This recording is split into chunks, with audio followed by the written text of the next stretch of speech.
പഠിച്ചോന്റെ കാരുണ്യം കിട്ടുന്നത് കണ്ടോളി.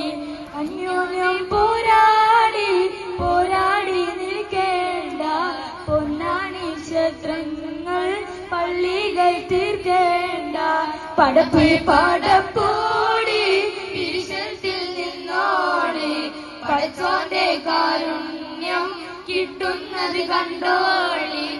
അന്യോന്യം പോരാടി പോരാടി നിൽക്കേണ്ട പൊന്നാണി ക്ഷേത്രങ്ങൾ പള്ളികൾ തീർക്കേണ്ട. മനുഷ്യൻ മനുഷ്യനെ സ്നേഹിച്ചു നോക്കി മനസ്സിനകത്തൊരു പള്ളിയുണ്ടാക്കി. മനുഷ്യൻ മനുഷ്യനെ സ്നേഹിച്ചു നോക്കി മനസ്സിനകത്തൊരു പള്ളിയുണ്ടാക്കി. അതിലേത് ജാതിക്കും കേറാമെന്നാക്കി അതിവേഗം നിസ്കാര പായാതിരിക്ക്. പടപ്പിൽ